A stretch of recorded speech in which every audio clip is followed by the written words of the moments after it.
Alors, on va continuer avec toi, Thierry. Tu es né à Saint-Pierre, à l'île de la Réunion. Tu es un artiste plasticien photographe français. Tu vis entre Paris et l'île de la Réunion, si je ne me trompe pas. Tu as été diplômé à l'École supérieure des arts décoratifs de Strasbourg.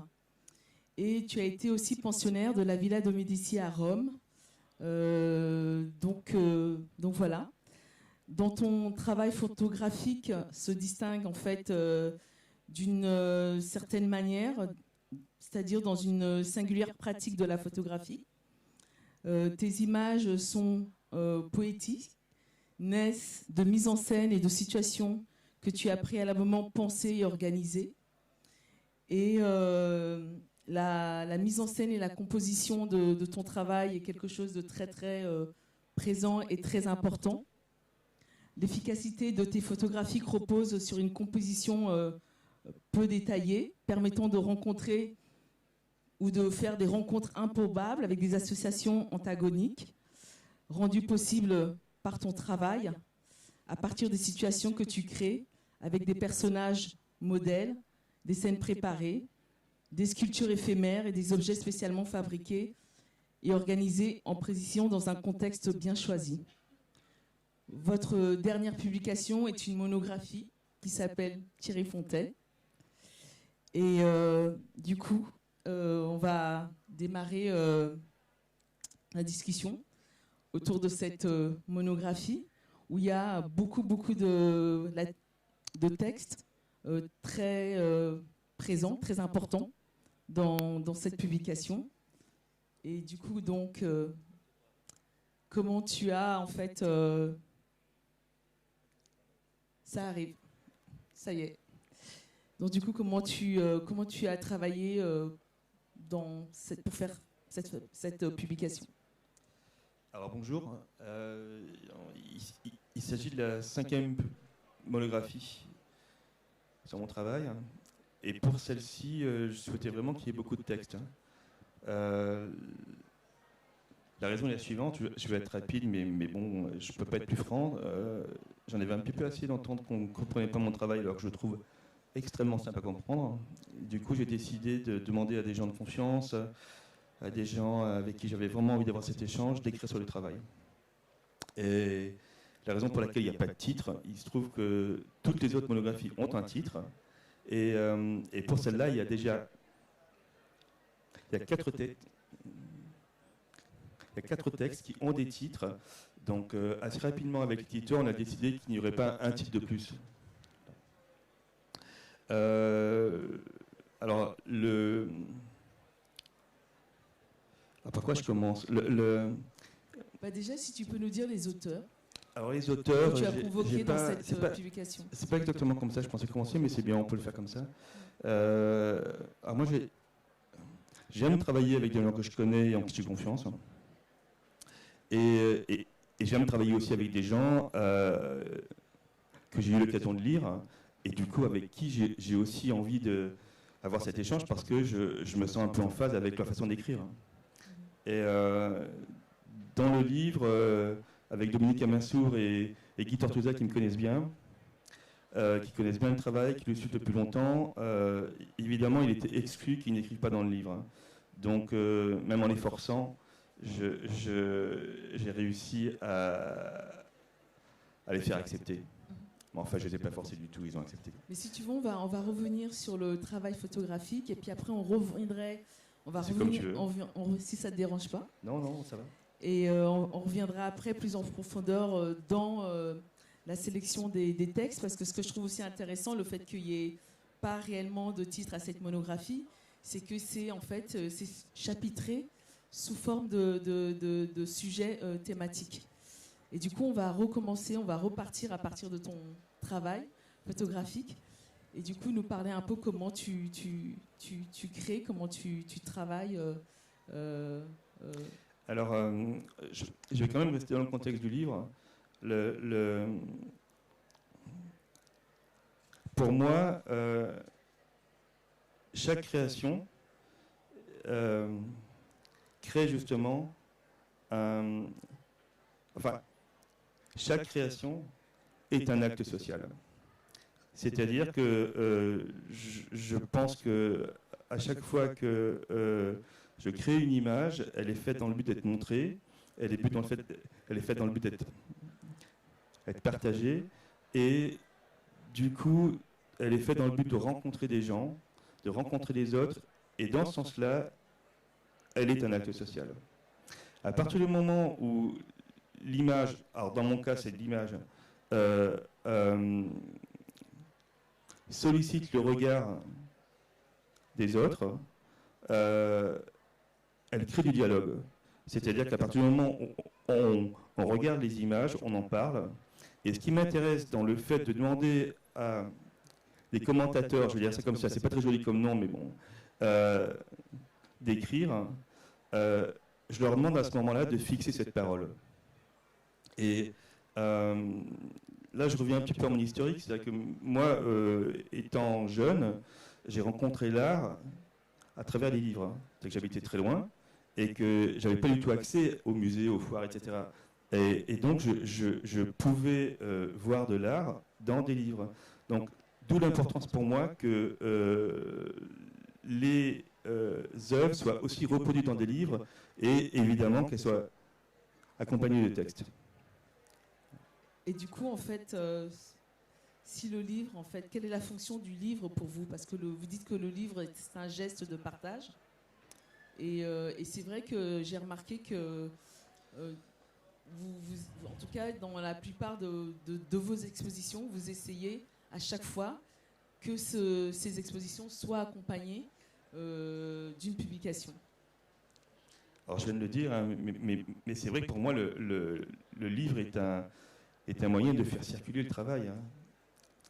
C'est-à-dire qu'on n'habite pas tous dans des centres urbains où on a accès très rapidement aux œuvres à proprement dit, et que pour les autres, ceux qui habitent plus loin, voire très loin, le fait que les publications existent, on peut les envoyer et ils peuvent néanmoins voir les œuvres, même si ils les voient pas en vrai. Moi, c'est une chose qui me pose pas du tout de souci. Hein. C'est-à-dire que de voir déjà des œuvres dans un catalogue ou un livre me suffit énormément. Et c'est d'ailleurs pour ça que je photographie mes sculptures. C'est-à-dire que je suis le photographe de mon travail. Mes sculptures ne sont jamais montrées en l'état, mais sous forme de photographie. Uniquement ? Uniquement, jusqu'à maintenant en tout cas, oui. D'accord. Et comment se fait la mise en scène en fait de ces sculptures photographiques? Alors, il y a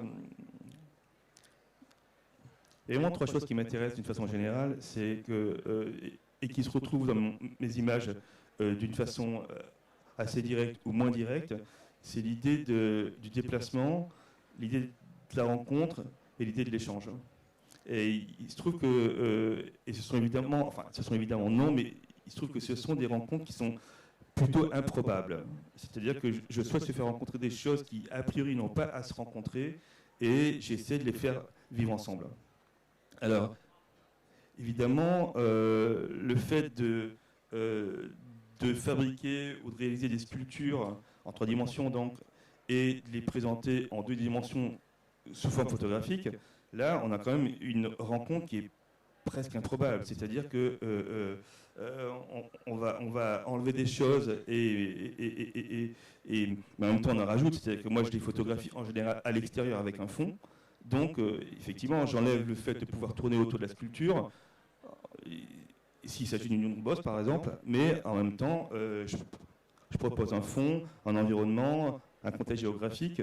Donc, je prive, mais en même temps, je donne aussi. Mais tu as eu une pratique de sculpture je me sens autant sculpteur que photographe. D'accord. Et la thématique de l'hybridation est aussi très importante dans ton travail photographique. Je viens de le dire, c'est-à-dire que moi, je pense que, en tout cas dans mon cas, mes images sont des hybridations. C'est-à-dire qu'en fait, le fait de transformer un objet en 3 dimensions en image en 2 dimensions, il y a cette espèce de rencontre-là et justement cette mutation, cette hybridation qui m'intéresse. Et pour revenir aux textes qui sont assez pédagogiques dans cette publication. Alors, ça dépend lesquels, hein, mais j'ai pas. Comme je vous disais tout à l'heure, j'ai demandé à 4 auteurs d'écrire, donc c'est beaucoup pour une publication, mais c'était vraiment le but du livre. Donc 2 auteurs que je connais très bien et qui me connaissent aussi, qu'on connaît. Guy qui est dans la salle, donc je vais pas. Voilà. Non, je suis à l'aise. Hein. Mais il se trouve qu'on se connaît depuis longtemps.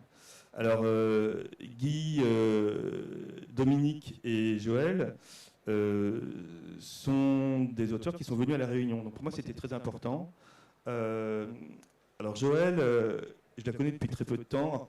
Enfin, en tout cas, au moment où on s'est rencontrés pour qu'elle écrive dans le livre, je la connaissais très peu. Mais je connaissais un livre qu'elle avait écrit qui s'appelle Art et démocratie, que j'ai beaucoup aimé, et où elle interviewe aussi des artistes. Et j'aurais voulu être dans ce livre. Enfin, j'aurais voulu et du coup, quand elle a accepté d'écrire dans le livre, j'étais vraiment content parce que j'avais l'impression de rattraper un peu une chose que j'aurais peut-être ratée. En ce qui concerne Chantal Pontbriand, que j'aime beaucoup, donc j'avais un peu, enfin, je connais un peu son travail parce qu'elle est connue évidemment. Et il se trouve qu'on a eu le temps, on a eu l'occasion de discuter et en tant que nord-américaine et surtout en tant que québécoise, elle est très attachée à l'idée de la migration, à l'idée du déplacement, à l'idée de l'échange.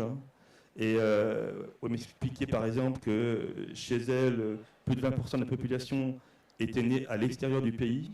Et elle est très attachée aussi à l'idée de la créolité. Donc évidemment, il y avait tous ces petits éléments-là qui me donnaient vraiment envie de travailler avec elle. Et du coup, je voulais un peu, si tu pouvais un peu me parler plus de la série que tu as fait en Afrique du Sud en 2008. Ouais. Alors, je veux juste revenir un petit peu sur les textes. Alors c'est vrai que quand je demande par exemple à Dominique Amessor d'écrire un texte, je sais que son texte va être absolument limpide et clair pour à peu près tout le monde. Alors je sais que quand je demande à Guy Tortosa d'écrire un texte, alors évidemment, je redis, il est là, mais il est extrêmement érudit. Et c'est à chaque fois que je vais en France, j'essaie de le voir parce que je sais qu'après notre rencontre, je repartirai avec plein de connaissances. Voilà, donc je voulais absolument qu'il soit dans le livre parce que justement j'ai besoin aussi de toutes ces références-là. Voilà. Pour la série en Afrique du Sud, ouais. Alors c'est un pays que j'affectionne énormément. Et il se trouve qu'en Afrique du Sud, en tout cas à Johannesburg surtout, il y a ce que j'appelle les sculptures des Russes, c'est-à-dire des gens qui fabriquent des sculptures, mais pour eux c'est des objets, voilà, en perles. Et à un moment donné, j'ai pu rentrer en contact avec eux pour qu'ils fabriquent des sculptures pour moi. Donc en fait, on avait un deal, c'était donc je leur demandais de fabriquer des choses que je n'avais jamais vues, en tout cas chez eux, et aussi je leur demandais de ne pas fabriquer les mêmes objets dans le but de les vendre, ce qui a à peu près fonctionné. Voilà. Et puis régulièrement j'y allais et puis on se rencontrait et puis ils produisaient le nombre de pièces dont j'avais besoin pour ma photographie. Puis je pouvais comme ça les mettre en situation, les mettre en scène et les photographier. Il se trouve que systématiquement là où les personnes qui fabriquent les objets ne sont pas les personnes qui sont modèles sur les images. Alors c'est vraiment une espèce de rupture dont j'ai besoin. C'est-à-dire que j'ai vraiment besoin là de créer cette rupture entre celui qui fabrique et le modèle que je connais très peu quelquefois. Là, on est en train de voir une des séries avec des masques. Je sais que tu n'as pas voulu, tu les exposes très peu, mais que tu préfères exposer les photos. Là on reste dans mon état d'esprit, hein, c'est-à-dire que ces assemblages, on va dire ça comme ça en fait, puisque ce sont des masques africains qui sont rehaussés à la cire, hein, ont été fabriqués dans le but d'être photographiés. C'est-à-dire que si je décidais de fabriquer des sculptures dans le but de montrer des sculptures, elles seraient pensées différemment. Voilà. D'accord. On va ouvrir la question au public, s'il y a des questions dans la salle.